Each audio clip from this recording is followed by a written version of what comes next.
Hi everyone and Shabbat Shalom. So today I'm going to read one of my favorite books. It's a PJ Library book, so some of you might have it at home. It's called Don't Sneeze at the Wedding. And it's all about a little girl named Anna who wakes up on the morning of her Aunt Rachel's wedding sneezing a lot and how everybody tells her what to do not to sneeze. So, and some words in this book that you probably won't understand. And after the story, I will go back and explain them. Okay, so don't sneeze at the wedding.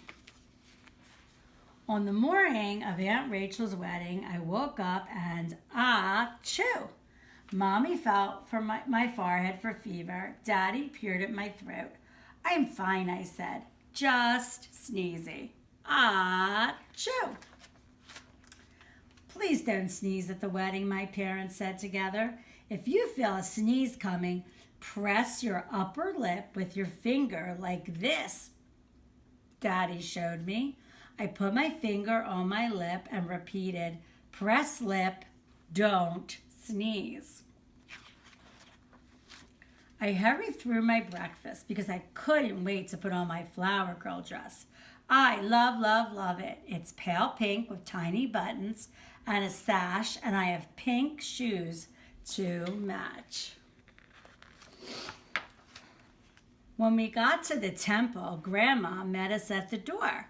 Anna, you look gorgeous, she said with a hug. Thank you, I said, twirling so my dress flared out. Achoo! Oh dear, Grandma said. Please don't sneeze at the wedding. She handed me a tissue. If you think you're going to sneeze, wiggle your earlobe. That will stop it. Okay, I said. Press lip, wiggle earlobe, and don't sneeze. We went to the special room where Aunt Rachel and her bridesmaids were getting dressed. Monsieur Philippe was busily arranging their hair and applying makeup. Our petite flower girl. A little curl and perhaps some lip gloss. Oui, that means yes in French. Mommy nodded, so Monsieur Philippe curled my hair, and as he leaned toward me with his lip gloss, I sneezed again. Achoo! Oh, said Monsieur Philippe, please don't sneeze at the wedding. If you feel a sneeze coming, just say pineapple. Press lip, wiggle earlobe, say pineapple, don't sneeze. I reminded myself. We heard a knock. Betty's flowers, a voice said. The florist came in, loaded down with boxes. Aunt Rachel's bouquet was a cascade of flowers. I had a basket filled with rose petals and a flowered wreath for my hair. As Betty placed it on my head, I sneezed so loudly my wreath nearly fell off. Achoo! Golly gee, hon, please don't sneeze at the wedding, Betty said. I've heard that if you tap your forehead between your eyes, you can stop a sneeze. I sighed. Press lip, wiggle earlobe, say pineapple, tap forehead, and don't sneeze. So much to remember. The door opened again. Glenn's photography. Let's get started with pictures of our lovely bride. Soon it was my turn to pose with Aunt Rachel. Just as Glenn's assistant tilted my head, I looked into the camera and achoo! Gesundheit, Glenn said. Just please don't sneeze at the wedding, little lady. A surefire way to stop a sneeze is to pinch your nose. Glenn demonstrated as I went over my growing list. Press lip, wiggle earlobe, say pineapple, tap forehead, pinch nose, don't sneeze. Then it was on to the rabbi's study to sign the ketubah.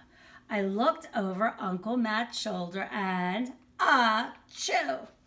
Bless you, Rabbi Bernstein said.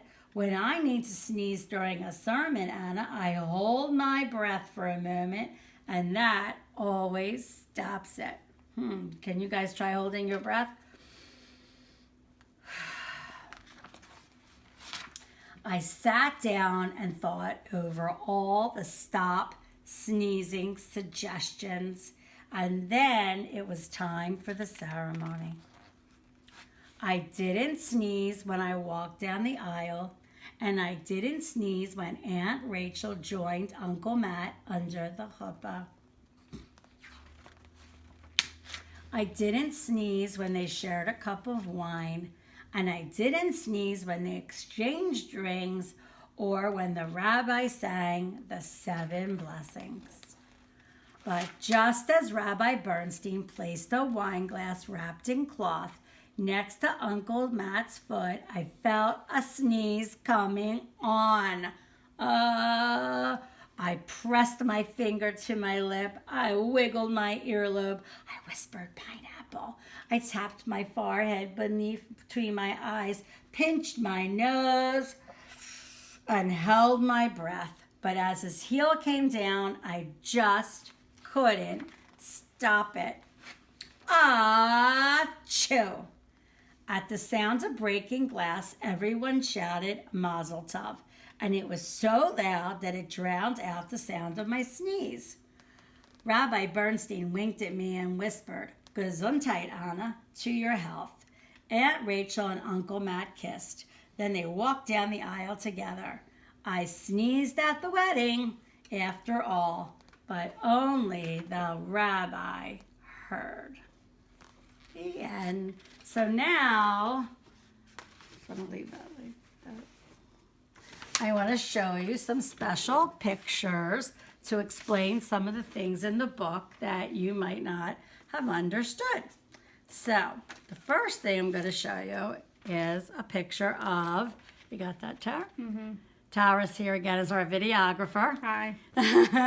So, a chuppah is something special that the bride and groom and the rabbi stand under at the wedding. A chuppah has 4 sides, okay, and these are like 4 wooden poles, and there's a cloth over the top, but it's open on all sides, and that symbolizes that the bride and groom are starting a new family to them, but that their house is always open to guests, okay? This is a picture of my daughter Rebecca's chuppah, and it was really special because her father-in-law made it, and then a year later, Max's sister used it at her wedding. So it can be taken apart and used for other people. So hopefully everyone in the family will get a turn to use it at some point. Okay. So one of the other things that they talked about is signing the ketubah. Okay. So a ketubah is like a contract between two people. Sorry, my phone is ringing. That's what happens when you're at home. So anyhow, the ketubah is a special contract that the bride and groom sign that means that they will always love each other and always take care of it. It's kind of hard to see, but it's also a very beautiful piece of art that my friend Carrie Walensky made. Some people might know who she is, and I'm going to show you something special in my house. That's why I'm, sitting here. Okay, so this is also a ketubah. And so when Andy and I were married for 25 years, we had a ceremony where we renewed our vows. And Carrie made this ketubah for us. And so this is a 25th wedding anniversary ketubah. So the wording in it's a little bit different, but also a very, very beautiful piece of art. Okay, and one last thing. So the other thing they talked about was how at the end of the ceremony, the groom breaks a wine glass with his foot. So he puts that, it's in a piece of cloth. You can't really see it too well, and then the groom breaks it and everybody yells Mazel Tov. And the reason I'm going to read that part, because it means different things. So the breaking of the glass at the end of the ceremony has many meanings. Some say it is a reminder of the destruction of the temple in Jerusalem, and we talk about that at Hanukkah time. Others say it tells us that even in times of great joy, we should remember the world is not yet a perfect place. And still others say it reminds us that relationships are fragile like glass and must be tended with care. All right? So now, today, these days, now with everything that's going on and we're all in our house together, it's really important that we take care of each other. Okay? So I think, you could take that symbolicness of breaking the glass and about families caring for each other and looking out for one another until we're all able to be together again. All right, so Shabbat Shalom. I hope you all have a really peaceful Shabbat. It's really beautiful outside today, so get outside and get some fresh air. I love you, I miss you, and hopefully we'll see everybody soon back at school. Bye.